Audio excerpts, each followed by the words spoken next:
তো দ্বিতীয় লাইনে দেখবেন লেখা আছে সংকটের মুখে দেশ। প্রশ্ন হচ্ছে সংকটটা সৃষ্টি হলো কেন? সেটার উত্তর প্রথম লাইনেই দেওয়া আছে, গণভোটের রায়ের বিরুদ্ধে সরকার। এখন যেই গণভোটের পক্ষে আমরা সবাই ছিলাম নির্বাচনের আগে, সেই গণভোটের রায়ের বিরুদ্ধে সরকার হঠাৎ করে কেন গেল, এই বিষয়টা একটু বুঝে দেখতে হবে। এখানে একাডেমিক যারা আছে তারা কথা বলবেন, আমরা শুনবো। আমি আজকে দীর্ঘ বক্তব্য দিব না, আমি খালি কিছু প্রশ্ন রেখে যেতে চাই আপনাদের সামনে, যে কেন গণভোটের রায় সরকার গ্রহণ না করে সংকটের মুখে ফেলে দিল দেশটাকে।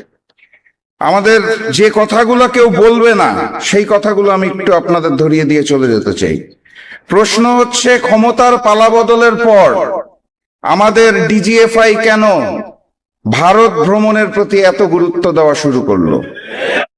পররাষ্ট্রমন্ত্রী ক্ষমতায় আসার পর প্রথম রাষ্ট্রীয় সফর কেন ভারতে করে? আমাদের ম্যানেজ বোর্ডের প্রধানমন্ত্রী কেন তার প্রথম রাষ্ট্রীয় সফর ভারতে হবে বলে অলরেডি ঘোষণা দিয়েছেন? এত জায়গা থাকতে কেন ভারত থেকেই ট্রেনের কোচ আমদানি করার পরিকল্পনা করা হয়েছে? যেই ভারতে সার নাই, তারা চায়না থেকে সার আমদানি করছে, সেই ভারতের কাছে যাদের নিজেদেরই নাই, তাদের কাছে আমরা কেন সার চেয়ে প্রস্তাবনা পাঠাচ্ছি?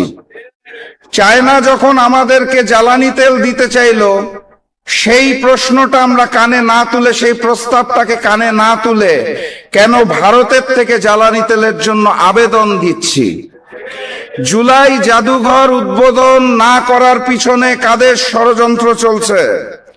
কেন সন্ত্রাসী সংগঠন ইসকনকে বাংলাদেশে 120 কোটি টাকার জমি মাত্র 2 লক্ষ টাকায় তুলে দেওয়া হয়েছে? ব্যাংক লুটেরাদের হাতে আবারও কিভাবে করে ব্যাংকগুলো তুলে দেওয়া হচ্ছে?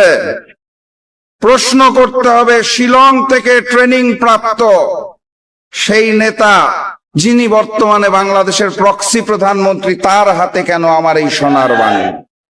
সংগ্রামী সাথী এবং বন্ধুগণ, আমরা আকাশে ওই ঘুড়িটাকে দেখতে পারি, ঘুড়ির সাথে যে সুতাটা থাকে তার কিছু অংশ দেখতে পারি, কিছু অংশ পারি না। সেই সুতার মধ্যে থাকে ডিপ স্টেট, সরকার, কমিশন, প্রশাসন, মিডিয়া। কিছু কিছু অংশ দৃশ্যমান হয়, কিছু কিছু হয় না। এই ঘুড়ি আর সুতার পিছনে যেই নাটাই থাকে, সেই নাটাইটাকে আমরা দেখতে পারি না।